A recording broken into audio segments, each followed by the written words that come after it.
Welcome to the Beautiful Game. As always, I am Blake here with Ferris. Hola. And Ron. What's happening?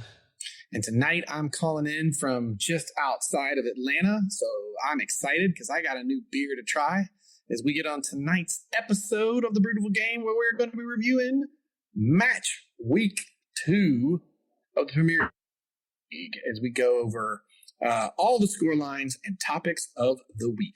Then we're going to blow the whistle for halftime. Is our parent of the Peroni. That's pretty good. And dad of the dill. Ron. Ferris writing this content as we literally do it, and those names are great. Shares a story or two. Ron's going to share a story or two of beer news in this edition of Ron's Beer News. And then we're going to return on the second half of the pod with a little La Liga's Roundup. Hit the halftime whistle too early, parent of the Peroni. Yeah. I did the that. La Liga's Roundup. There we go. There we go. It's okay. He's got a newborn. He's not sleeping well. It's fine. It's fine. I mean, you're not wrong. But first, gentlemen, shall we do the beer? We should. You're Who's on the up road, first? so.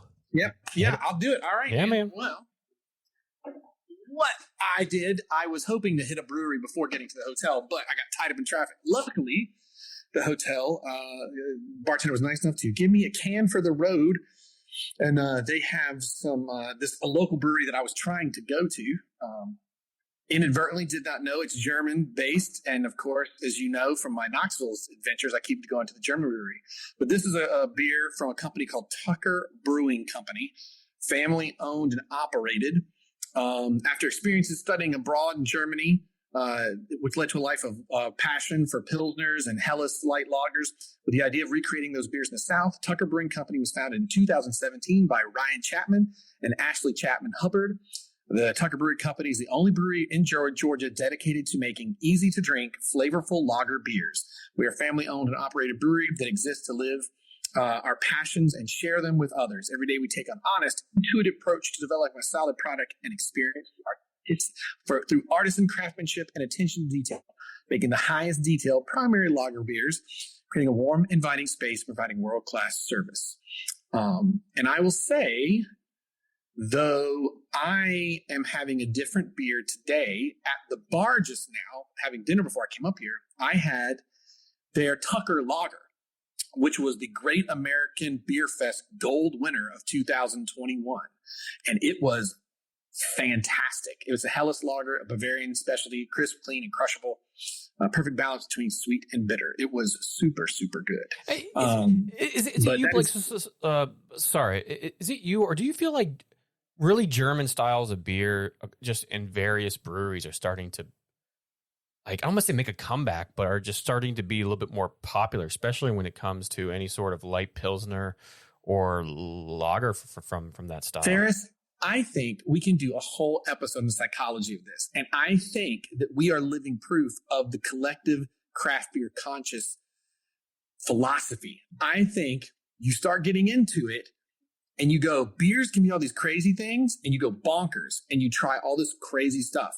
I was always like, ooh, a double IPA, a triple IPA, let's go nuts, dry hop this, dry hop that. And then even in the brewing stuff that Ron and I did, you kind of go crazy.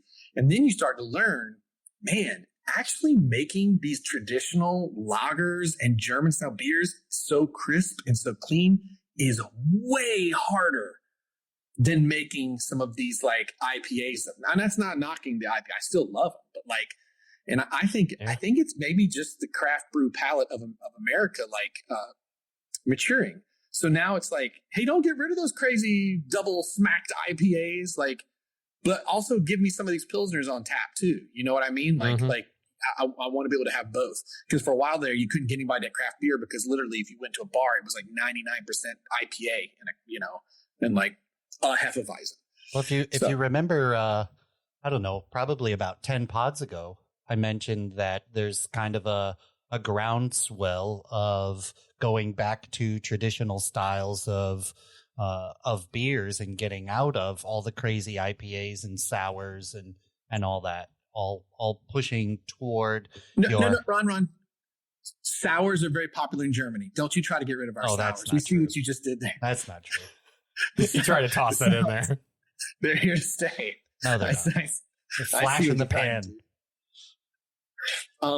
Actually, speaking of that, there's one they have on here. I'd love to try, the Roaring 20s Radler.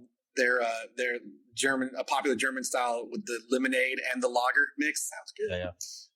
But what I have today is the Georgia Red. So you guys can see that there. The can art's pretty cool. Nice.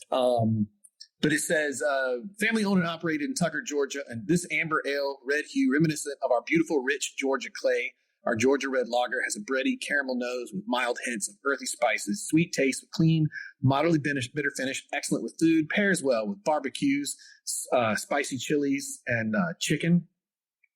The lager that I had pictures of sushi on the side of it. Ron, I recommend you check out tuckerbrewing.com and look at their beers, because they do that thing we love where they really kind of go a little in depth into what their beers are. Oh, I should say, though, so this beer in 2021 at the Great American Beer Fest, the Georgia Red Lager, was the silver medal winner for the Amber Lager category.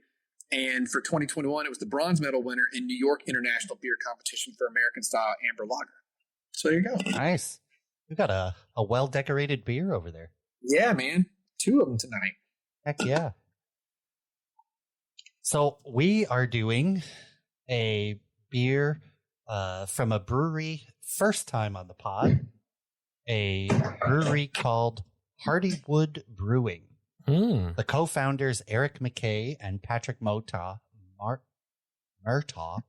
were introduced at a young age through friendships of their parents. Their families would vacation together, so it wasn't long before the two would forge a friendship. Years down the road, a well-timed meetup at a sheep station in Australia. You heard that right, a sheep station, brought their passion for home brewing and craft beer into a sharp focus. It was there that Hardywood Park, where they shared their first glass of full-flavored home-brewed beer. That day inspired 10 years of hard work and planning. Eric on the business side, Patrick on the brewing side, and it brought their dream to reality and launched Hardywood Park Craft Brewing out of Richmond, Virginia. So they brewed a beer that my wife saw at Trader Joe's. Okay. And... oh, I know what this is. Yeah. It sounds really interesting. It is called Speculoos Cookie Butter Beer. Why the what? Because if you go to Trader Joe's, you can get the Speculoos cookie butter. Like, you can eat it with a spoon. It's freaking delicious. Okay. It's like it's really good. So they decided to turn this into a liquid. Have we not had Cookie Puss? Well, we're about to find out if this is better or not. God. Please tell me you have like another beer to maybe cleanse our palate if this one's not so good. Maybe. Okay. This one is a 9.5% ABV, as it is an Imperial Golden Ale with toasted coconut, whole vanilla beans, and milk sugar that will have you daydreaming of the jar in your cupboard at home. Yep, I mean, you piqued my interest for sure. Either that, or we're getting diabetes. Or another soundbite with a hell of a burp. This is one for you, and just in case you were wondering, Tall Boys. Oh, do we? So we each get one, not Yeah. splitting one. Oh, God bless us all. Excellent. So, and it was an Imperial Golden file with toasted coconut, vanilla beans, and natural flavors. 9.5. Jesus, Ron. All right. Speculoos cookie. I'm really jealous because I do love the Speculoos cookie butter. Like, Contains lactose. It's like in a peanut butter jar kind of thing. You should just try it one day, Ferris. Especially after this, I'd be curious for you to try it after you try this. Yeah, I don't think I've had it before. I've heard of it. So when you said it, I was like, yeah, I've heard of it, but I don't think I've had it yet. I can't wait to try it. It's either going to be, I think it's going to be one of those beers that's either really awesome or really and there's not an in-between. Probably. No in-between. So all right, shall gents, we crack it open? I think so. Here we go. Let's get to the soccer.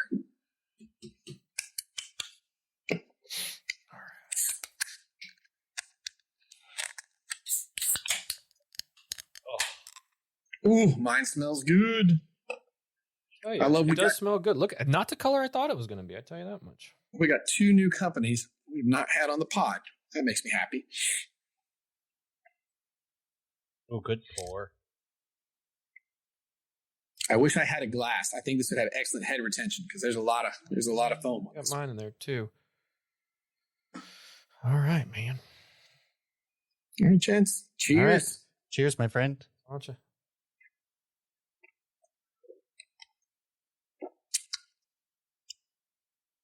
Ferris, you'd love this. Be better during the holidays. It's got a cinnamony bit to it. It's got caramel, vanilla.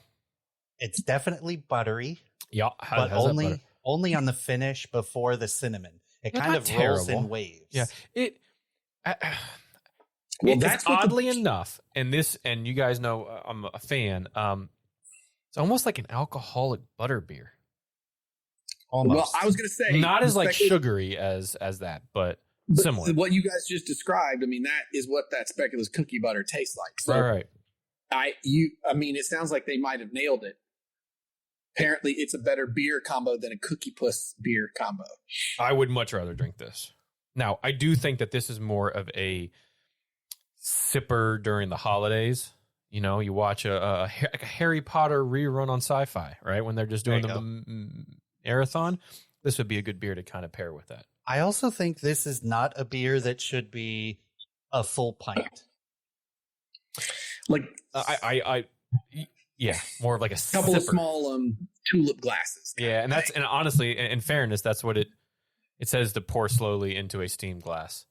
Well, into a stem glass or stem glass. Yeah. But that doesn't like what I'm saying is the actual volume of it should not be 16 full ounces. Well, right, but you had stem 5-ounce glasses in there that we could have had, or I didn't know that. 8 ounces, I didn't right? know it was going to be that. Yeah, true. Well, I'll tell you this Georgia red, this lager. No wonder it won silver. Like it's awesome. It is caramelly and bready. It's going to sound nerdy, but it's complex. And what I mean by that is it's not all at once. It's definitely got like a layer. And then you've got like an aftertaste that's very distinct. They also have a Hefeweizen downstairs. I might have to get that before I leave. This is classic American red ale, like very distinct from an Irish one that's more malty. It's got a lot of little honey and citrus on it. Nice. That's good. Nice, man. See, I don't know if it's distributed down in Florida, but you should look out for Tucker Brewing if they do. Holy cow, absolutely. That's good. Shall we get to the football? Let's do this. So I do believe we're going to do these first 2 matches, Ferris, and then in the first third. First three. Run 3. Yeah. All right, gotcha. All right, so let's just go straight up with the de facto winners of this year's Premier League campaign. No De Bruyne, no problem, as Manchester City hold on to beat Newcastle United at Emirates 1-0. Julian Alvarez's superb strike in the 31st from Phil Foden proved to be enough for the current champs to gain all 3 points from the top 4 foes in black and white. What you guys take away from this match? I thought it was actually for Newcastle. I thought it was actually a good match. I mean, Newcastle had a little bit of problems growing into the game, but I think they did end up growing into the game and had, a couple of chances to make that equalizer goal, and just couldn't make it. But that's what City does, right? Like City, they didn't have their best game, but they just have a way of grinding a team. And unfortunately, Newcastle wasn't up to the task. But I think they were. But I think they came apart. They came across. I mean, they didn't like come across like, well, walking through the woods and oh my gosh, there's Man. So City, but they played a Man City team that it played Man City way and slowed the game down, knowing that Newcastle can beat them on pace with a lot of the players that they have. Right. Aaron Gordon out to the left, Isaac, Almiron, those type of players in there, and very speedy players. they slowed the game down and they frustrated, and you couldn't get the ball off of them. Yeah. And Phil Foden in this game, in for De Bruyne, getting the start was phenomenal. Was phenomenal in this game. Yeah. In another match, if Newcastle didn't change their game plan at all, they could get a draw or win 0. They could win 1-0. Like, I don't know that I would have. I don't know they did anything wrong. You know what I'm saying? Like, they did what they needed to do, and just a couple of the players were it's a lot of people you got to defend against in Man City, and I mean, it's a loss coming off a big first win. What was that, 4-1 or what was that first? Like 5-1, right, or something? Yeah. Like that? But I will say this: I was torn. You're torn, right? Because on one hand, you're like, you want Man City to lose if you're thinking your team's going to try to make a title run. On the other, Newcastle looked so flipping good on their first match that it was nice to see them, be Man City by Man City. Because that was a little worrying, that opening match. So, long season. I'm just curious. Forgive me, I may have said this in the last pod, but I'm just curious about Man City. Are they going to do? Newcastle. Are they going to do that thing where they have these crazy games that went like 4-1, 5-1, and grind something like this out, and then just pooch it where they just lost games they shouldn't have last year? I'm curious to see if they fix that. It's they're a deep team, all things considered. Now, one of the things that I was talking to a friend of the pod, Tony, and Caitlin about, and Caitlin's a big Newcastle United fan. They actually went up to see him in Atlanta when they were playing here for preseason against the Everton, maybe.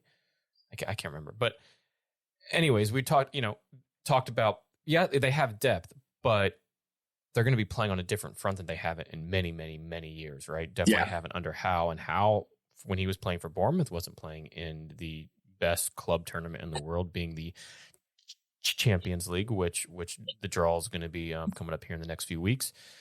That's a lot of games. That's a lot of tough games. They've earned it. I'm sure that stadium will be rocking for all of their home games when they play there. But will that several different games on a lot of players who haven't played in that tournament and necessarily that many games, will they be up for it and kind of remain up for it, and not so much up for each game, but fitness level to how they kind of go about each team, and how will Howe approach that, as he has never really been in that sort of arena of club football before. I'll preface this with saying it's a big ask to remove this, but if you remove the experience of the lack of experience in Champions League out of it, I will say this. The speediness of Newcastle players on paper are the kind of team that does well in the Champions League. So it's just a matter of, can they, as you said, with all that inexperience in the Champions League, can they come together and play to that advantage? Because the way they play, it works out for clubs in the Champions League. Yeah, I think they're going to end up having to grow into that tournament, right? Because of that kind of lack of experience. Obviously, they're going to have to rotate the roster so that they are resting players who need to be rested and all that kind of stuff. And I think they're going to have to grow into that tournament. They'll be really excited the first couple of matches, and then I think there's going to be a bit of a slowdown before it picks up again on a Champions League level. I think if you're anybody in the Champions League playing it, the thing that you hate is that everyone's going to be expecting them not to do well. And I feel like that's the dangerous little thing with that club. Could you imagine the Geordies meltdown if they went far in the Champions League? Good gosh. Be entertaining. Certainly they'd be out of pies. It'd be insanity. I mean, all in all, I still have a lot of hope for Newcastle. Holding City to 1 goal and grinding out, a loss. It's not the end of the world. Yeah, and if you're a Newcastle fan, there's nothing to be concerned about, right? They came back. They came from behind. I'm sorry. They held out and were really pushing the second half against Villa in the first game, and really were up for this and gave City a lot of problems. But Pep being Pep, setting up his team the way they were, inserting some extremely, I won't say impact subs, because Phil Foden would start on 19 other teams in the league, if he goes. But with the news of them doing that, now remember they also had midweek. Was it on Tuesday, Wednesday? They won the Club World Cup. Yeah. So they had a midweek game, and so there was that. So Pep and the team seemed very much more excited for a regular season game, knowing that they had this kind of early midweek game that no other club did in the Premier League, and then coming against a surging Newcastle, which a lot of people picked to win this game based on the performance of their first game and just kind of how much of a rise they're on. So I think Newcastle held themselves well and just couldn't quite find that goal. Well, and that's because of how Pep set up his team. But not for nothing, getting all 3 points is huge for Man City in this, because if this season plays out at all like last season, this game matters, and this is a game that like you're against a club that could force you to draw or possibly even lose to. So early on, it's a big game. It's a big win. And who were your top 4 last year? With who was the 4th? It was It was them. So it was Man City, Arsenal, United, and then so United, right? So Man City, United, they've done Champions League before. Recently, Newcastle and then Arsenal's been a long time since they've been in the Champions League. So it's a funky little top 4 from last year. It'll be interesting how that dance plays out. The real question is Pep going to pay that speeding ticket? I saw that. So what, did he get parked for a double line or something in Manchester? Yeah, he's not allowed to park on the double yellows, and he did. The look on his face is great. The funny thing is that like, the parking enforcement agent was still there when Pep showed up. And it's where hilarious. was it at? Was it in Manchester? As far as I'm aware, it was in Manchester. Because by God, I needed to come out that parking guy is a Man U fan, because that would be hysterical. Right? Like, hey mate, go get your camera and film this. I'm going to put a ticket in. I'm not going to move. I'm going to make sure he comes back out. That's so funny. Amazing. And he just collects the ticket, just gets in his car and, heads off. But you could tell he was annoyed. It was pretty entertaining. Yeah, I mean, nobody wants to go in for a coffee or a tea and a donut or something to come out and then find some guy on his bike or those small scooters that they drive and that paste sexy man didn't get a donut. He got like some like egg white and feta and spinach thing. Sure, he didn't get a donut. Sure. Pep didn't get a donut. I don't believe that. Well, from that, should we go to the other side of Man United? Maybe it was because of this weekend that cop gave him a ticket. New look, Aussie Tottenham? Ange Postecoglou. Oh, I didn't get the reference. I'm an idiot. Come on, man. Expose Man United's woes further as they boss. See what I did there? The match in the second half with a 2-0 win. Yes. You wrote a better headline than my brain could wrap around. I thought you had a typo from like the World Cup, and I was like, what do you do? What is that? So yeah, Tottenham causing some problems. Sarr's goal just after half in the 49th minute, and then Lisandro Martinez on goal. Oops. Miss hit. That's not what it looks like. If it looks like me flub kick. Well, I mean, we'll go with that. In the 83rd was about all that she wrote. Say it again. And Postecoglou. Thank you. That's my new favorite name this season. Yeah, his ball earns him his first win as Spurs boss and the club's first of this young season.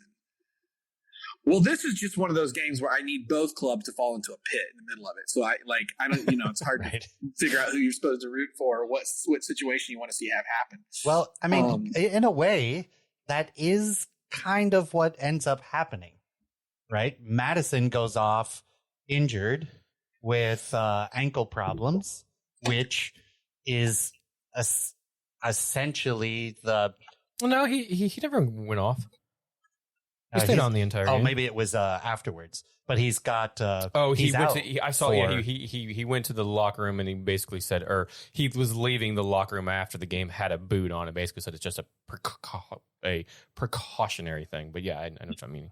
And if he doesn't come back for a game or two or half a dozen, that really takes the creativity out of what attack Tottenham actually has, because he is the person that is, really distributing the ball well, getting into open space, clogging passing lanes, and really holding up that midfield for Tottenham. So if he's injured for a bit, I don't really know where the creativity comes from in the rest of that team. We've seen this before in a way when Kane has been injured and they went on a string of wins still scoring goals. Sometimes when you take that focal point of a team out, I can't remember if we mentioned this on the last pod or not. Sometimes when you take that focal point of a team out, the team tends to flow a bit better and tends to not have to flow through the person, but flows throughout all of them. You're not seeing that with Son. Son's not the focal point here. It's more Maddison than anything, which as a center attacking midfielder, a number 10 for them, that's who it should flow through, right? Yeah. Be that creative aspect of Agreed. The team. But you don't have anybody close to being able to replace it. No, not well, seemingly not. It's kind of a new look Tottenham with the goalkeeper in this who had himself a fine game.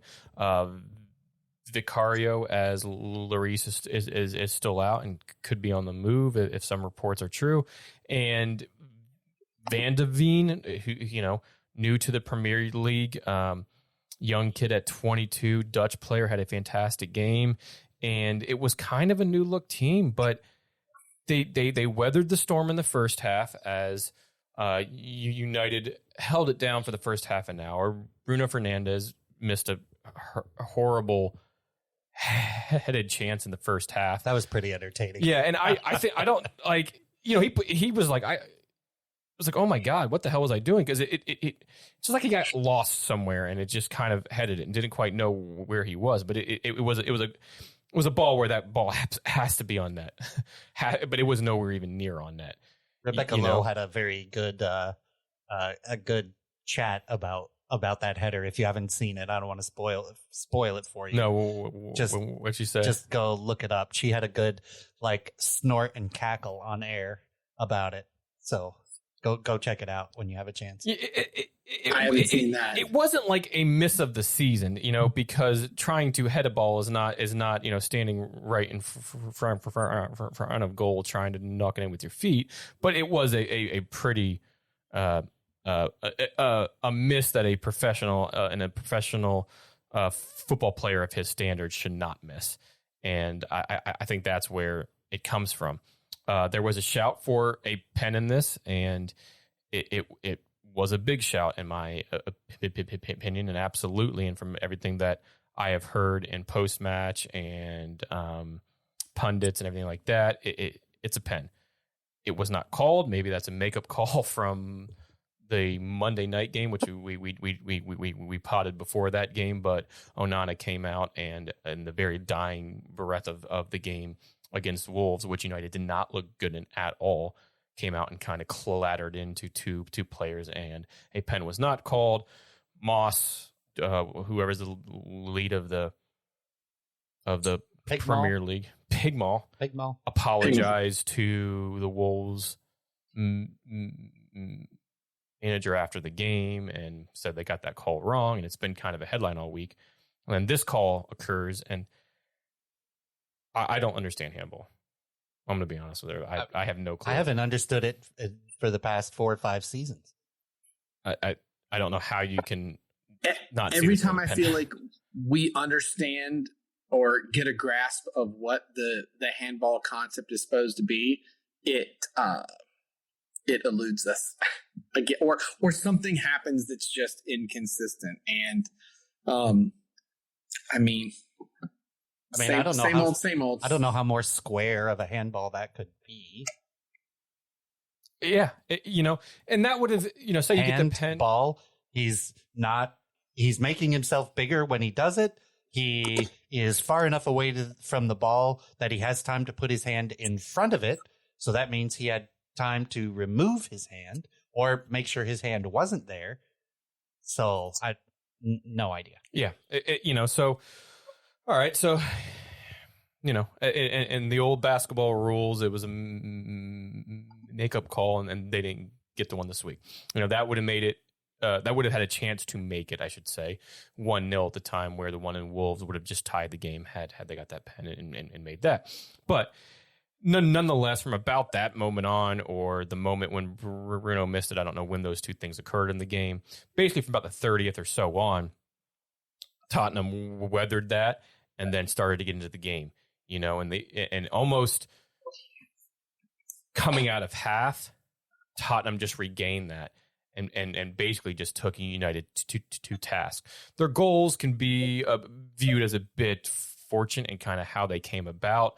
A wicked deflection for the first that bounced kindly to a player who slotted it home, and then Martinez just kind of whiffing the ball as it comes off kind of the outside of his foot, and he kind of whiffs. Two kind of really weird goals, but earned, because Tottenham deserved to win that game on the totality of the game. And Ange Postecoglou has gotten those Spurs fans out there, the 5 of you. I'm kidding. I could have helped myself. He has gotten them excited and should be, because he plays an attractive style of ball, a bit open at times, and they may see a lot of 5-3 games, 6-3 games, but it's exciting. He does very good in the press for being new to the English press. And he said, our goal is to entertain, and that's what we did. And we still have a lot to improve. And he's just kind of saying and doing all of the right things, where it'd be very easy to kind of go into. Now, we don't have Kane. We don't have a big striker, but he really hasn't hit on that a whole lot.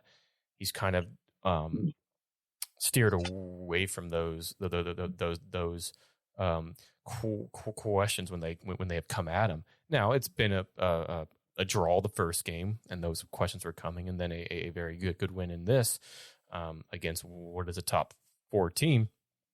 But if you're a Spurs fan right now, you should be excited, because this might be the manager that you've been looking for and that you haven't had since Poch. So we'll see. Well, and was Kane the curse? We'll see what Kane, since Kane already didn't get his first trophy in Germany. Right. Could you imagine? Like, just what if the Spurs won the league and Kane was in Germany? Wouldn't like, that be he could have something? won the league and had the Alan Shearer's record. Could you imagine? That'd be hysterical. That would be hysterical. And going quickly over to the United side of things, woeful. Just not good enough right now. A lot still to do. It's young in the season, so not hitting the panic button, but the midfield has to be worked out. You got to get Casemiro some help in there. Garnacho, maybe impact sub than anything. Anthony, predictable. Has a lot of talent, but as I texted in our group thread, just always seems to make the wrong decision in the offensive side of the game. Just always. Whether to lay the ball off, play in a pass, or take somebody on and have a chance. He always seems to do the opposite. And he hit the post in this, but he got it onto his left, curled it, and that's how he scores majority of his goals, and hit the post. So he's still a talent, but not up for it. And Rashford, you cannot play him at number 9. You got to push him out to the left. I'd like to see a Jadon Sancho in there as a false 9, kind of what they were doing in the preseason. New signing Højlund is not quite there yet. Still has a bit of a back injury, and in the next few games he should feature for United. Mount has not impressed so far. I like how he's portraying the club and how he's supported the Lionesses and those from the United men's team. and I think he's a talent. But where does he fit into this midfield? Because Casemiro, at his age, cannot be left alone in that midfield. So a lot of things for Ten Hag to work on here. And if history repeats itself like it did last year, right? We got beat by Brighton, got slaughtered by Brentford, laid the hammer down, and then beat Liverpool, who was supposed to, be a title contender last year in a surprising kind of turnaround. I'm not saying that's going to happen, but Ten Hag at least knows how to kind of push these players to kind of get the best out of them when they can, and hopefully he can do that in the next few games before the break. But it's a bit worrisome to start. How are you going to stay in the top 4 when it's Brighton's season to lose, man? It's possible. I mean, they look right. It's certainly possible, but yeah, a lot to do still for United. They got something out of the way this week, though. The Mason Greenwood stuff has kind of come to an end, as there is a conscious what's the word? Conscious uncoupling. Uncoupling, as they've mutually agreed to kind of part ways. I won't read statements out from either. Those are just kind of, you can see them on all the social medias. I myself as a supporter got a email sent to me, and all supporters, where Richard Arnold kind of sent a few paragraphs out of kind of how and why they got to this. And I think that all in all, I think United handled this very, very well from the start of what was February 2022 to now, and minimizing the whirlwind of what this story has kind of been. So I think ultimately it's the right thing to do, and you can kind of research both sides of it and how and why we got to this point on your own. We won't go into that, but I think ultimately this is the right call from Manchester United. Yeah, smart to move on. Yeah, on both sides, smart. Yep. Oof. Shall we move on to this one? That's a hell of a number you threw down. $998 million still can't beat the Europa Conference champions West Ham United, as Pochettino still looks for his first win in the season as a Chelsea manager. Early goals coming just after the start of each half, and late pen by West Ham welcome Mauricio Pochettino back to London Stadium as his new most expensive player ever in the Premier League, Moises Caicedo, subs in on the 61st and gives up a penalty in the 90th. Man, Ferris literally typing that as I'm reading it. It was impressive. 90th plus 5. What was the stat? It was like an 85 million player blew the penalty in Sterling, and then 125 not million Sterling, player. Not Sterling. Fernandez. Enzo Fernandez. Yeah, misses the pen, and then $125 million player seals the game for you. Yeah, and who had been touted prior to this game as being a Man City signing, and it was just kind of news today that he will not be going and he will be staying. But yeah, very, very interesting game. One that I did not watch a whole lot of, but David Moyes and Pochettino not liking the bubbles. The bubble kit on West Ham is quite nice. Yeah. Subtle kit. Yeah. Quite nice. Which was better than watching the Chelsea match.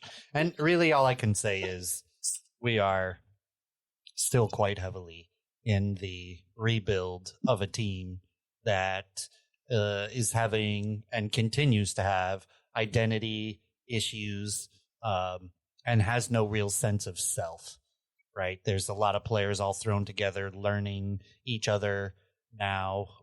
Again, we spent most of the preseason learning our attack through Nkunku and Nicholas and Nick. as you know, owned by an American, bought by an American. No, that sounds really bad. I don't mean it that way. Todd Bowley, American, bought all these players. You now are essentially the Dodgers. And if you're going to be a part of an American ownership, it's no longer Nicholas Jackson, it's Nick Jackson. Okay. Whatever you say. Yeah. Oh, good old Nick. Good old Nick Jackson. And Nkunku's out for 16 weeks on injury. And so which doesn't matter. You have 20 people. That's a big loss, though, because he's a player, much more experienced than Nick Jackson is, who looks bright and young, and I'm a big fan of his. Yeah, but Nkunku can bring something different. I think one of the reasons he had such a great preseason is because we were really working that whole attacking strategy to go to Nkunku, and if not, then you were going to be able to have people like Jackson, who you could dime the ball off to for shots on goal. And he was definitely up for it. But now not having Nkunku as that kind of, point player that everybody's kind of guarding to open up chances for everyone else and for him to hold up the ball to distribute it out. I think he is, since he's injured, we're going to have that problem for a little bit until Pochettino has a way to, kind of stopgap that. Yeah, I think it's just going to take some time for Chelsea to gel. Right, you got a lot of new players. Poch is used to working with kind of a smaller team in a way, and he has a big squad, a lot of players coming in all of a sudden, right? Caicedo, who we kind of talked about a bit in the headline, and then who was the other signing guy signed up for big money? Lavia. Yeah, Lavia, who hasn't started yet. So you have a new look of those two along in there with Enzo Fernandez. And I like Fernandez a lot. I think he's a very tidy player. Will his price tag ultimately prove? Well, over the course of 8 years, yeah, sure. Why not? But a different back line, different goalkeeper is starting. So a lot of change there in terms of what Poch has to work with. I think he's going to set them up. I think there's a lot of young talent on there, many years ahead, as they've all signed these long contracts. But I think Chelsea are going to be okay this year, and I think they're going to be better than they were last year, and they will get themselves back into Europe in some way. Yeah, it's just going to take some time. Again, like I said a moment ago, we're still in this heavy rebuilding of chemistry, of a team identity. We still have a lot of players. Poch is in the press all the time complaining about how many players we still have. And we just signed a goalkeeper today from the MLS. Gaga Slovenia from Chicago, was it? Yep. So, I mean, in all fairness, we need another goalkeeper. We have 6. He's the 7th. But the other ones are either out on loan or not able to really back up a first-team keeper. So maybe he's going to end up doing that. So that's a position we actually need. So, okay. But it's just going to take some time. And we're just going to have patience and endure all the funny chants that other teams throw at us. Like West Ham saying, all that money and you're still simple but effective chant. And I can't say they were wrong. It's just like, it's such a, how long are we going to keep saying Chelsea doesn't have an identity? I mean, it doesn't. But yeah, no, I get where you're going to go with it, Blake. But it's Pochettino's second game in the league with this team, so it's going to take. I'm not knocking him. Actually, this is not directed. Why am I coming to the defense of Chelsea all of a sudden? No, I have no idea. But I think you misunderstand me. I'm not knocking Poch. I mean, okay, getting this goalkeeper today. That's what I mean. Like, just as Ron has said, I think one of last year's pods, like, what is the plan? They need to understand that some kind of plan seems to make sense. And it still just looks like throwing darts. Like, it's hard for me to believe that Pochettino was like, get that goalkeeper. I don't believe that. He'd have to walk in my hotel room and tell me that he did that right now, because it just still seems like it's just someone playing Ultimate FIFA or Ultimate EAFC now on their Xbox. I can't. It's not even fun, Ron. You guys got to get better to have more fun, because now it's not fun. Yeah, I think there's kind of some different strategies going on all at the same time. And from a couple of the different podcasts that I've been listening to with Chelsea insiders and things, Chelsea, according to these different podcasts, Chelsea is actually quite good and very adept at the transfer market, with buying players, loaning them out, and basically being in the business of players, right? Where they're going to loan them out, make them really good, keep some of them for first team eventually, but then sell a bunch of them off at higher or inflated rates more than, they bought them for. Apparently, Chelsea's really good at that, and the strategy that the team has is really paying off. I sent you guys a video over the weekend about Chelsea's transfer money situation, and how actually, according to this video, they're doing extremely well at it. Yeah, but if you have another season where you don't get into a European tournament, you can't keep doing that, because I don't think you can keep getting those players.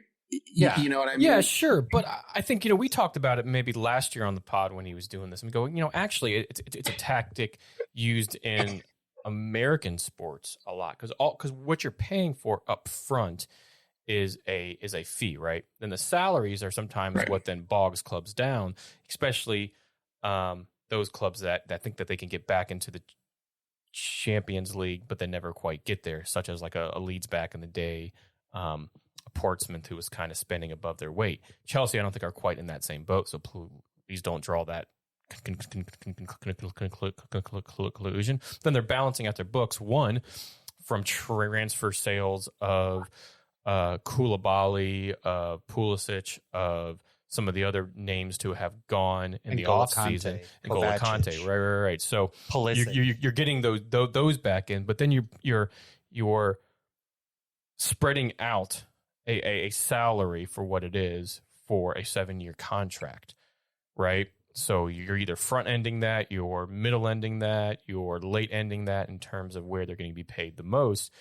And so you're really kind of balancing out over a course of 7-8 years across your entire squad, opposed to 2 to 5, 2 to 4 years for what most clubs are doing. So it's a different way of doing it. That's also assuming that you have the player for that long. Right. And don't decide to sell him off. He has some incredibly great year or 2 years, and somebody else is on the hook for that, though. What's that? Somebody else is on the hook for this salary then at that point. Right. So, I mean, there is an interesting strategy, but I agree with Blake's point that you can do all that as much as possible. But if what you produce on the field is not top class of a, top 4 team in the Premier League, you are going to start not being able to attract that kind of talent. Yeah. Look at the crap that Wenger was getting for being cheap, because they were paying the bills with Arsenal, but they couldn't. The only thing they could do was top 4. They could never win the league.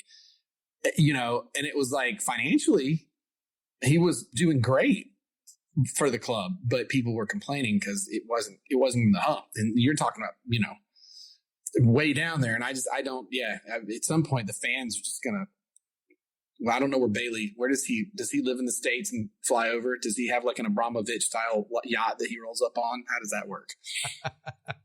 Yeah, I don't know. I think it's just going to take a bit of time, and all the Chelsea fans are just going to have to be patient and move on from there. Speaking of moving on, I can move on as we kind of burn through these next matches, as I see Ferris put up his favorite kind of headline. He loves that this guy plays in the league. That's right. What's that? Still plays in the league. Right, still plays in the league. And here's the headline. Late wood action in the 89th gives Nottingham a 2-0 win over Sheffield United under the Friday lights. Who didn't love the late wood under Friday lights? Let's be honest with ourselves. Yeah. They look good. They look really good, Nottingham. Nottingham looking like they managed to survive being promoted last year. They look, I know it's 2 games in, but they already look more like they might be hanging in there, especially compared to some folks we'll get to in a minute. They look like they're having a bit more fun. They look like they're having, they have a bit of confidence and they have some chemistry, right? Because there's a lot of like link up 1-2 type passes. There's a bunch of hold up play, a bunch of blind passes, knowing a teammate's going to be there. And that's not something we saw out of Forest last season at all. No, they remind me of like second year in the, not this time being promoted, but the previous time under Eddie Howe, the Bournemouth Cherries being promoted, and the way that they played that second year where they just went for it. Yeah. And it's very much got that vibe. Yeah, I think I don't say they're not going to be in a relegation battle, but I think they're going to be okay. They have some talent there. They have some speed there. If they can still hang on to everybody, the window's not over yet and the season's not over yet, then I think they'll be okay. They may find themselves a little bit worse for wear the later in the season as it comes, to kind of not necessarily stick. I don't disagree, but I could see them being a comfortable like 15th or 16th place because I think there are some rough ones that do not show the promise that they show. Yeah. Already. Next up, sorry, I couldn't. My screen froze. Reams off in the 66th minute with red as Brentford add on to their lead and they win 3-0. I watched this game. I had this on as whatever the 10 o'clock. The main Liverpool was the 10 o'clock game here, which we'll talk about. That was on NBC. Fulham didn't look terrible. It was kind of an odd one because Ream really shouldn't have been sent off, in my opinion. Brentford still looked good though. Westa gets a goal just before half, and we know how kind of demoralizing that can be. And then 16 minutes after, longer than that, Mbeumo, scores the pen from the Ream sending off, and then scores again kind of late in the game. So it was kind of a snowball effect for Fulham. It was a back and forth game to start. Once that goal went in just before half, then you come out, get through a little bit of the half. The card happens, pen happens, and then just kind of that weird snowball effect. But Brentford, despite Ivan Toney, who would like to play for either Liverpool or Arsenal, is that the quote that he said? Right. Or it's because he wants to bet on them. Yeah, right. Or bet against them, I should say. Yeah, you're right. He wants to bet against them when he's not playing. Brentford still a tidy team, an organized team, and can kill you with some of the pace that they have up front. Who does Ivan Toney say he wanted to play for?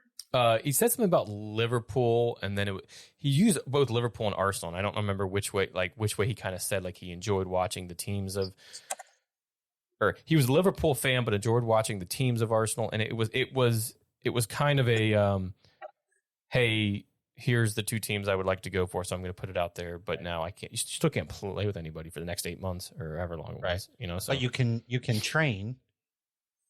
Like what, starting in September or October, but you're not allowed to actually play in games or anything like that till January. Ferris, you wouldn't call it now. Chelsea's going to go after him in January. Oh, they don't need him. I bet they don't. See what I did there? I don't know. Well, we can make up a cookie puss over it. No, I'm not going to do that. I'll tell you that right now. I don't care enough about where the hell he goes, and 2, I don't want to do another damn cookie puss. My daughter, because I loaded those into the soundboard of your Cookie Puss burps, she will come in sometimes and ask if she can put the headphones on and play with the soundboard and just listen to your burps over and over and die laughing, by the way. It's like one of her favorite things to do in my office. I love her. Just so you know. And then she makes us listen to them as if we've never heard them before. It's hysterical. Brilliant. All right, now we go on to this ended up being a fun match to kick off with anyway. An early away goal from Bournemouth and Alexis McAllister sent off at 1-1, but Liverpool get their first win on the season behind goals from Diaz, Salah, and Yoda. I really thought Liverpool was going to screw the pooch on this one. I thought Bournemouth was going to win this game. I mean, Liverpool for a second there did everything they could to try to on the pen. I mean, Diaz's goal was take nothing away from that. He started the season wonderful so far too, just awesome goals. But then, so that got him back to 1-1. Then they get the pen, which in my opinion was not a pen, absolutely not. Borderline dive there, but Salah steps up. It's saved by the goalkeeper, and then he taps it in again. This is my gigantic pet peeve with soccer in general, that you are fouled in the box, and so you were at a disadvantage. The team is penalized. You get an advantage by taking a penalty kick. If the keeper blocks the penalty or you ping it off the post, it should be a dead ball. Your advantage is over. You shouldn't get to go just put it in the empty net afterwards, because then why aren't you just giving them a point? Why don't you just give them the goal? I hate that rule. I don't disagree with you. The ball should be played dead at that point, and then you restart with a goal kick. Right. Would be my opinion. Yeah. Exactly. But you don't do that with PKs at the end of a match. You know what I mean? Like, essentially, yeah. I mean, yeah. And then Alex McAllister was sent off a little bit while later. It has since been rescinded today, which I think opens up the doors for. That's a slippery. That's a slippery slope, because while there was no intent there to endanger or injure, it was studs to the ankle, and. Well, stud's higher than the ankle. Yeah, and Casemiro got sent off for something similar, coming over the ball and doing that. And that one was probably a little bit more bang bang, if you will. This one wasn't as much of a bang bang, but wasn't by no means dirty or anything along those lines. Just kind of, I don't want to say missed the ball, but was he late to the ball? It was late and missed the ball. Yeah, and caught him in the studs. No real injury from it. The player wasn't rolling around on the ground. There was no real, neither teams are really up in arms about it.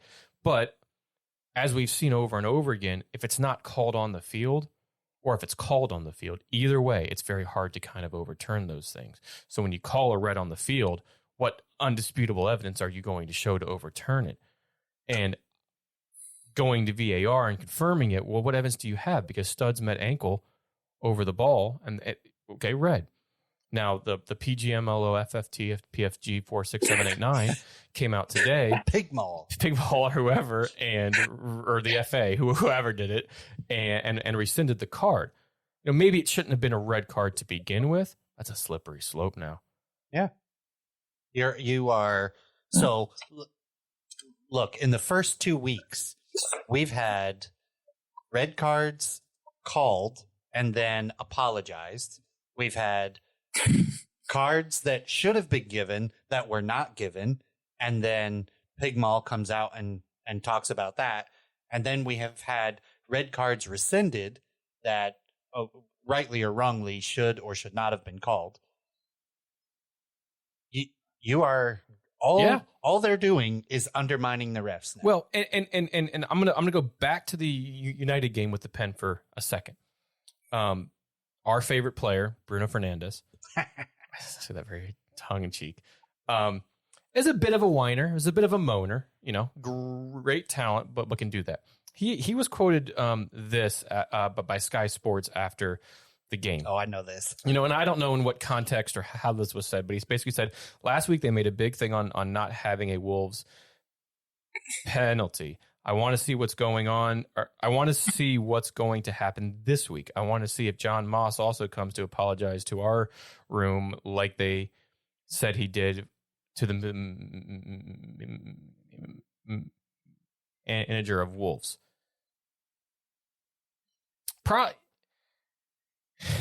Despite whether he should have said that in the context of United being, a loss and things that they have to focus on in general, is he wrong? Because again, you open up that door to, as you said, first game of the season. Everybody thought that was a pen. So are you going to go apologize to that team now? Right. You've set the precedent. Yes, exactly. Yeah. So you're going to invite these type of comments. Similar to this, if whoever has a challenge similar to McAllister and is sent off, if that card's not rescinded, what it's what's just the difference? What's going on and what's going to happen? That hasn't happened yet, and maybe they will rescind it, and maybe it won't be a thing. But you're opening the door to that. Yeah. All they've done is proven that the officiating is shaky at best at the moment, and that you can't really rely on what the call on the field is going to be. Everyone's going to be waiting for hours after the match to find out what it is the Pig Mall or the FA are going to come back. And if you're a ref, a ref team, this is tough. Because now you're going to be like, if I make a wrong call, am I going to be suspended for a week? Right. Yeah. Like it's 2 weeks in, and how does England keep f***ing up VAR as much? It's unbelievable to me. Like, it shouldn't be this hard. Right. It shouldn't. If the ref calls it one way on the field and goes to VAR, then call Onana for the pen. Onana, what's his name? You got a pen against you, but VAR didn't do that. So then they come out, they suspend that crew, they apologize. A handball occurs. VAR, nope, seeing it. Arms out, extended in the box. Right. Okay. And then you have this where red card on the field goes to VAR. VAR says, okay, yep, you're good. And now the card's rescinded. So are you going to suspend that crew? Because the card's rescinded because it's not a red? Right. And what about the VAR crew? Right. Not just the on-field crew. Right. It's just a lot of what they're doing is twisting everything around. It's weird. Yep. And it's even harder to understand what the actual rules of the game are. Well, and you can't. It's like it's when they say they're going to go look at VAR. Now it feels like a coin toss. Yeah, you're like, I don't know if I'm going to get it. It looks like it's a stone cold, but who the hell knows? Yeah. Like, is he having tea right now? Is he not having tea right now in the booth? Is he paying attention? Is he in a certain mindset today? Like, where's it going to go? Who did Ivan Toney vote for? Bet against? And well, that's right. That's the yeah. question. Yeah, that's who to ask. That moves us on to where am I at? Brighton? Yep. Yes. Moving along. Brighton run rampant as goals from Toma, Estupinan. Say it, Ferris. Estupinan. Thank you. And a brace from Solly March were enough to earn all 3 points. The Seagulls win 4-1 over Wolves. I mean, not much to say, right? They're on the front foot. Brighton they're having a great time. They're having fun, and they're just putting the ball in the back of the net. Who do they feel like? I know it's 2 games in. Who do they feel like?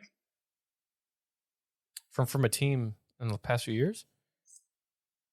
They feel like 2016 Leicester to me. They're having way too much fun playing. Oh, they're having a blast. And that was how Leicester was that year. They had so much fun playing, and they just looked like a blast. Maybe it's very impressive how they can retool. Right? They miss McAllister. They miss Casado. They miss the flowy hair guy that went to Chelsea. They get all these players. It's Raya. They miss their goalkeeper. They get all these players that leave because they have such good seasons, and they keep moving. They keep going. Matomo, March, they just keep going, and they just replace those players with somebody they probably bought for $2 million to $5 million. They're going to sell for $100 million in a few months' to time. Chelsea. Yeah, it's just like exactly.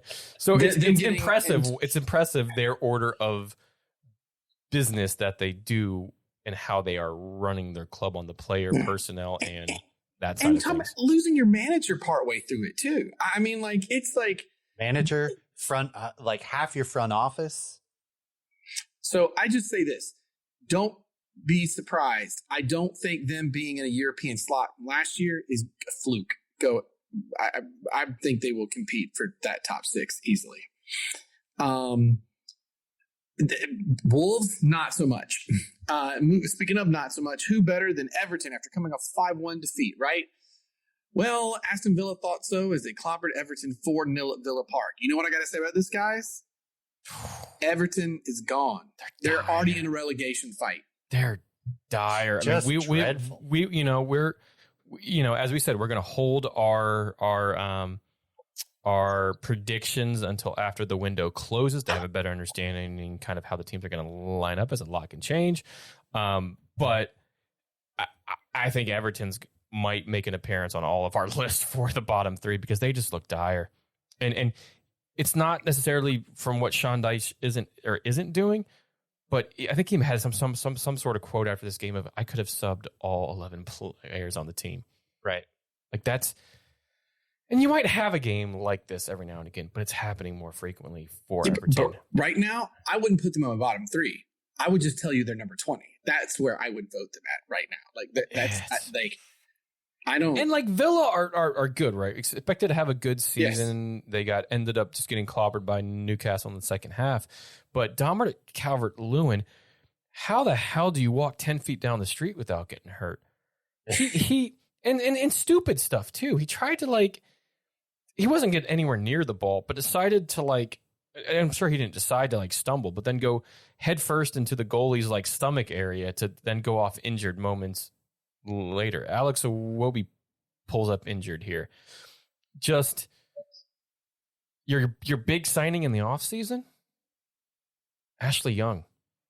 I love him for what he did at United and in his heyday playing on the left wing. He scored a brace in that infamous 8-2 game against Arsenal several years back and was a good player, but he's 38 now? Yeah, 39. He's my age trying to run around, and he's a left back. That's not who Everton need. That's not professional player, good player. But if that's your big name signing in the offseason, you're in trouble. Good. Yeah, have fun in the championship, boys. Yeah, sorry. And on the Villa side, I really thought the loss and injury of Mings last week was really going to kind of stymie up. Well, Villa. It could. Not against Everton. And it has, you could tell it has affected them, but I mean, the 4 goals by 3 different players on the Villa side, they were bright, they were on the front foot. Mm-hmm. When the game was opening up and going end to end, you never thought that Everton was actually going to threaten to score. But Villa was, it was just a matter of time. We're 2 weeks in. Everton's already got a -5 goal differential. Yeah. Yep. Well, just it's bye. Yeah. They gone. An Odegaard pin in the 53rd proved to be enough despite Tomiyasu's second yellow, which was turned to a red moments later against Crystal Palace as the Gunners hang on with a 1-0 win. I mean, this one, they just grounded. It was one of those you grind out. Wasn't pretty, but they got the win. Yeah, and I didn't watch any of this game. I saw 2 clips of one, a dubious pen, in my opinion. Is that how you said that? Yeah, sure. Yeah, sure. That was awarded to Odegaard there, and then a possible pen for Eze. So I didn't really catch the game a whole lot, but yeah, certainly sounds like it's a grinded out win. And are the FA going to overturn this red card? I feel bad for Tomiyasu. Did you see the second yellow? No, it's barely a foul. I didn't. Was it for the shirt pull? Is that what I saw? But there was no shirt. I mean, there is no, as Musto said, he's like, I don't even know if that's not even a foul, let alone a yellow. Like, it was very weird. It was very weird. There were 5 reds for the weekend that got thrown out. This match had another one of those, and Tomiyasu had the second yellow because the first was wasting time. Which is fair because they're doing that a lot this year so far that we've seen. So at least that's been consistent. But what everyone was kind of complaining about was Tomiyasu had the ball for 8 seconds. Other players had the ball for longer and didn't get cards. And so there was like, so then I hear that and I go, oh no, this is going to be the offsides thing from the last 2 years, where we are going to have games that get decided because some ref says 10 seconds, one ref says 7 seconds, one says, do you know what I mean? Yeah. Mm-hmm. Not like the NBA where you've got like a 5-second clock, right, to get that ball across the half court. You know what I mean? Right. Like, you just see that that's going to happen. The question is, what is time wasting? Right? In these new rules, and granted, I have not fallen down the rabbit hole of research quite yet. I have done some cursory searching, and I have not been able to find out what specifically constitutes time wasting. Because in order to enforce a rule, you have to have a rule, and it has to be defined, right? So what constitutes time wasting? And it should not be a subjective thing, because it's not in the run of play. Right? Time wasting is things like the goalkeeper tying their shoes and having water and repositioning the ball 10 times and all that kind of stuff. Or, when one player throws a ball onto the field so that there are 2 balls up onto the field, right? Those types of things are easy definitions of time wasting. Mm-hmm. Ron, I can give you their wording, which is, time wasting will be monitored with extra minutes added on at the end of each half, and referees should dish out cards for any, quote, clear and impactful actions that waste time. And that's clear and impactful. So does that mean time wasting in the 5th minute is not as impactful as time wasting in the 45th minute? There you go. And so you just said it. So you give someone a yellow card who earlier, someone held the ball for 12, I don't know, whatever, because it was the 5th minute. You're right. Like, it's one of those things that there's going to be some match this year that is very important for someone, either relegation or, like European slots, that's going to come down to this. And we're going to be like, this sucks. Just enforce the rules that we're on.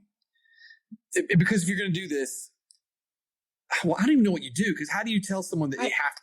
You can't even say you got to throw in a ball within 5 seconds, because if the other players are marked and they're not wasting time, they're trying to get the ball. You know what I mean? You're right. It's almost like, and you can't say it because you can't say it almost should be as easy as what offside is, or it should be as indisputable as a handball, because England's clearly that up. So we don't really know what either of those are. So you can't say that it should be, when it's clear and obvious time, wasting, and it's blatant. But what is that going to be? Because, again, are they going to deem that clear and obvious in the 5th minute, but not in the 90th, or in the 89th, but not in the 77th, because the game's 4-0 up or the game's 1-1? Like, what? Ferris, what does it mean? I think you might have just nailed it in the way that you phrased it. The fans of this game don't give a damn about this time wasting thing if you cannot fix the VAR and handballs, and you know what I mean? Like, if you can't get that right, don't even talk to us and introduce this whole other wrinkle. Yeah, because it's not going to be a time waste that can cost somebody 3 points. No, it's not. It can be a second yellow. It could, but it's not going to cost you points on the board, right? That's not necessarily true, right? Though. But a VAR decision on a goal can cost you a game-winning goal. But if you go a man down and it's 1-1, but if you go a man down in the 95th and there's 96 to be played, or 97, but even if you do that on the 80th, but you see, the point still stands, though. It can, but at what point is it so blatantly clear that time is being wasted? I think the whole thing is BS. That's what I'm arguing. I think the whole thing's BS. you can still go a man down on a second yellow for time wasting and cost the team valuable points that they probably would not have lost, except now they're the man down. Arteta pulled a mini Mourinho. I don't know if you saw his presser afterwards. They tried to ask about it. He was like, "Oh, no. And he was like being overly nice about it. He was like, "Oh, these are rules that we're all going to we're all working on, and of course the ones that are hard are the rules that haven't really been explained and you don't know what they are yet. But hey, we'll learn how to play with 8 players. That's because you got away with 3 points in this game, but when it goes against you in the next game, it's going to be a whole different story. Yeah. Well, no, but he's backhanding them is what I'm saying. Oh, yeah. Right, of course. Yeah, because he's like, it won't be a backhand if they lose the next one. No, it'll be him going into them and then him getting fined because of how, It'll be that thing on the sideline where he's like making fun of the. It's just another kind of subjective thing that I don't think helps with the game. But what's not subjective? The prince of pierogies, the perennial parent of the pepperoni. Ron with his beer news. All right, that sends us to half. I was pushing that button, it just wouldn't go off. Weird. That's what she said. Okay. Okay, so I'm going to keep where's the button? Never mind. In keeping this brief because we're well over time. If you get a chance, head over to the LA Times and read a really good article about San Francisco's Anchor Steam Brewing, who looks like they're going to get an employee cooperative future. Oh, okay. Awesome. All right. Now, there's a lot to be ironed out, and things are still moving along. There are significant amount of investors who are coming to the employees' rescue to help them get to a point where they can create this sort of co-op, which would allow the employees to own the Anchor Steam Brewing Company, which is really good news. On a previous pod, we talked about the 127-year-old brewery going under. They were owned by Sapporo Brewing, and Sapporo decided to liquidate the brewery, close the doors and liquidate the brewery, citing, essentially hard times, right? But it was, according to employees, the brewery is still viable and nothing has been sold off that is overly important. So they're going to go for this co-op model and try and make it happen. That's awesome. Which I hope it really works out. That's a really great brewery, and those employees who've dedicated so much time to making such great beer, they all deserve to have their brewery back. So keep, if you're at all interested in this, head over to the LA Times. There's a really great article, and keep your, this is kind of big news in the brewery world. So keep your eyes to it. I hope it works out for all those folks. This is it's a shame to not see these beers on the store shelves anymore. Whew. The ongoing saga and I hope it comes with a positive ending. Yeah, me too. All right, let's get back to the footy. So positive ending with the La Liga's roundup, or you got to get us back in the half. Well, I've got to get you back in the half. Man, come on, man. We still in the locker room, man. I'm stretching. Okay, now I'm all set to go. Sorry, Pig Mall just whistled us back in.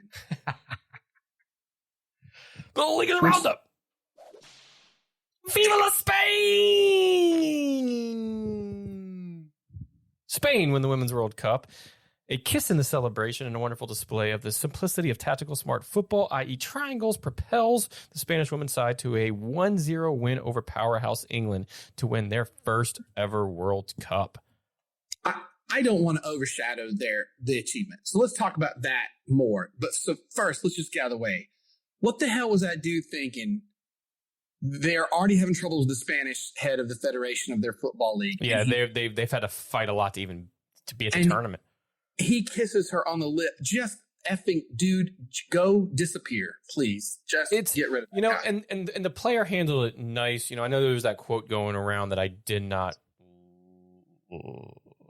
like that, but if you look at it in the context of what she said, it was actually a complimentary quote to the head person about just they're friends, that he's had a lot to do with it and this sort of thing. So if you look at it in the totality of where the quote was pulled from, it was actually nice, but call it unprofessional. Sorry, but which one? So what do you mean? So there's a lot of controversy around this. That's more than just the kiss, right? So first, what do you? I don't know if I. Well, I'll explain. Yeah.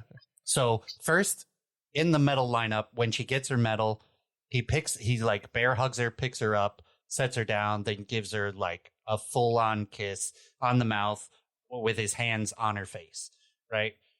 Then 24 hours later, a statement came from Rubelis, I guess that's the name of the head, to a radio or to a newspaper that basically says this was in a celebratory moment, and it was essentially two people being overcome with generosity and excitement, and no more really should be said about this. So that's the first thing that comes out in the Spanish press. Come to find out that was fed to the press as a statement by the head of Spanish football. And then she comes out and says, I never actually said any of that. Oh, okay. So there's this cover-up portion. Oh, yeah. See, I didn't know this. Oh, interesting. That everybody's really kind of pissed off about, because they're saying, look, you did this. You should just apologize and say you were overcome in the moment and not put her in a bad position. So now she has to come out and say that this wasn't for me. And it happened. What was I supposed to do? I'm on this stage. He's bigger than me, and he did what he did. Also, don't forget about his crotch grabbing gesture in the right? The stands, where he did his own. Yeah. What's the guy Martinez? Who's the goalkeeper? Yeah, I mean, either way, it's unprofessional and it's unacceptable. Yeah, and literally, what the he pictures of him in the stands grabbing this already, you're like, what? You can be overcome with emotion, hug, even after into the air and put her down, but then putting your hands behind her head and kissing her, right, without consent, correct, is. Or shit. I don't have work. Like, what right. Are you doing? Yeah. So what? One other little addition to this. So after the statement comes out, it's found out, the backlash is all over. Rubelis goes onto Spanish radio and says, quote, "We do not pay attention to any of the idiots and stupid people. It was a peck between two friends celebrating something. The criticism is really all just nonsense from dickheads and dumbasses. These are just losers who did not know how to see the positive side. Viva España." So literally, this dude just won't let it go and keeps making it worse. Yeah, he's doubling down. Yeah, exactly what he's doing. Yeah. All right. Besides that, there was a much sadder moment with this. Heartbreaking. That is heartbreaking. Olga, who scored the winning goal to win the World Cup, right? Was it her? Yep. Father had passed shortly after. She had found out that her father had passed shortly after the game. So condolences there, and that's from all reports, it was heartbreaking. She got back to the locker room, celebrated, picked up her phone, and the messages were there. That's brutal. But Spain on the day, absolutely deserving of the win. England came out flat, not as not like they have throughout a majority of the games in the knockout stages. Spain, as we said in the headline, they just kept it simple. There was a lot of things going around that I saw of just triangles in their own half near the corner that just you had England players running around as if they never even seen a triangle done on a soccer field before. Like just the ball possession that you kind of equate to Spanish football in a way, but which is so simplified and just, England hit the post and they had the lion's share of possession and that, but they couldn't really do anything with it. And it's because Spain just kind of stifled them and just kept it simple, took their chance when they did, buried the chance. It was a lovely goal, held on to the lead and won. And all you got to do is, especially in these type of games, is if you get that far, you just got to win on the day. And they did. But Spain as a team really grew in this tournament. Oh, absolutely. Specifically in the confidence of their style of play. There was all the controversy about the coach and the federation before. Lots of players did a walkout and came back. Some of them came back. Some of them stayed out. But these women were able to put all that behind them, play their style of ball throughout the tournament, grow with confidence, and it got them all the way through to the final and then able to nail it in the end.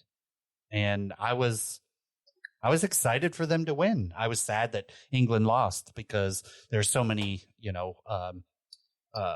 Chelsea players that are on the women's team for the UK, or for England, I should say. But it was really fun to watch Spain and fun to watch them win. I concur. I was everybody I'd kind of rooted for along the way kept falling out, but Spain ground that one out and they looked great. They earned it and they won it. And England they were doing a thing where they kept getting better too, but then just like you said, they not at that game. Not in this game, yeah. Yeah, they just stopped and got flat. So. Well, and there's reports today because Serena Wigman, who got England this far and got Netherlands the tournament before this, the Netherlands women team got beat by the U.S. 2-0. Her team with England just got beat 1-0. Reports are that she might be becoming the Netherlands men's coach. She's on the short list for that, which would be so cool. Which would be very awesome. Personally, I'd like her to come to the U.S. I mean, good tournament manager, and to get your first win in a final after third time's a charm. Do it with the U.S. She actually subbed people. Well, I'll be damned. So that's positive. I didn't know you could do that. Do you still get 3? No, you get 5 subs nowadays, don't you? 5. And you actually use 2 or 3 of them? And she came in with a plan. I'll be damned. Yeah, she had an idea of how she wanted to play, the style, and it was incredible. Speaking of that,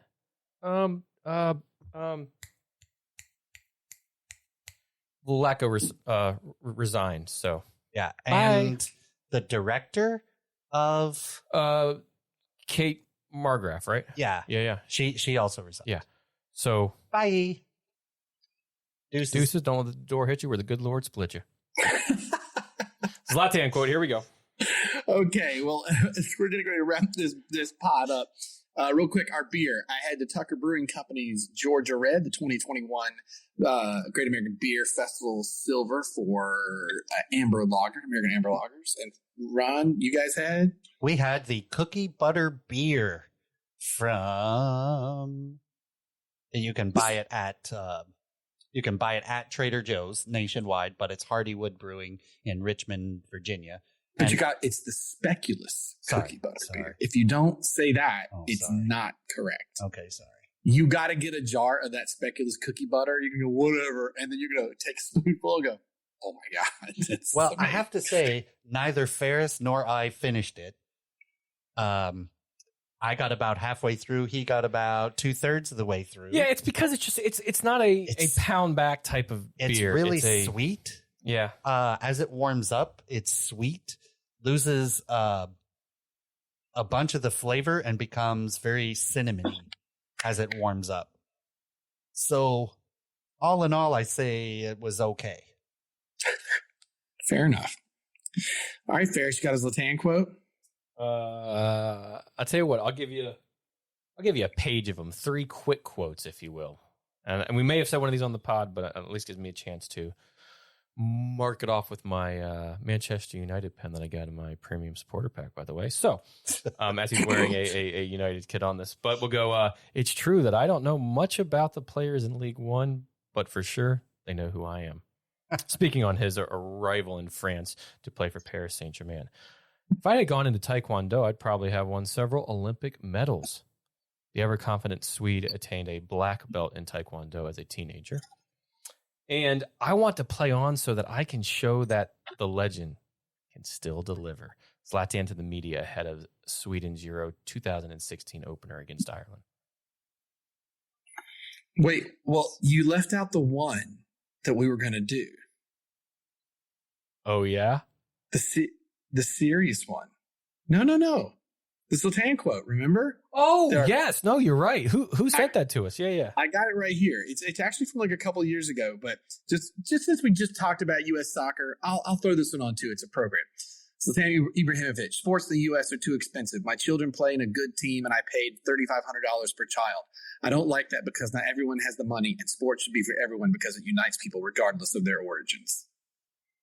Yeah, good quote there. It's like good, sensible, like cut through all the BS. Yeah, just get right to it. And he's not wrong. No, he is not. No, Ferris, you're growing some facial hair. Got a stash rocking. Yes, sir. He looks like that. He looks like that guy from Reno 911. Yeah, like so far, I've been told I look like Walt Disney, Ted Lasso. Oh God, somebody that lived in the 20s and 30s, because with my hair, especially the way that it is, I usually wear a hat, but I came from work. So I've also been told that I should drive a minivan with free candy on the side. And so like there's been quotes that have, but all in all, it's about 70-30 positive, and that I can actually pull off a stash, because as we all know, not everybody's a stash person, right? You can't. Yeah, nobody can do a stash. So I've been told on a handful of times that I can pull off a stash. So I had to shave for something at work, so I just decided to keep the old fur line above the lip here. You know who could rock amazing stashes back in history? Who's Big that? woolly ones. Vikings. I do have that in my blood. Ferris, do you know how Vikings communicated with each other? I do not. Norse code. They're getting better. They're getting better. They're getting better, my friend. Awesome. Excellent. Oh, always a pleasure. Well, gents, thanks for letting me join you via remote here in Atlanta. Jeez, my brain's falling out of my ear. Only an 8-hour drive, 13 if you drive in the bad times through Atlanta. Yes. Woof, buddy. Well, that's why I ended up being a little bit later than I was supposed to be. As always, follow us on Twitter or X. God, I just can't help myself. Ugh. The Extreme. What are they, a radio station now? Untapped. That's always a fun place to follow, so you can see all the beers that we're drinking. Leave us a review or rating. Let us know that you did. We'd appreciate it. Get us a screen grab. We'll get you some fun in the mail. And I think that wraps us up, gentlemen. We ready to do this? We are. Love the beer. Cherish the game. The beautiful game.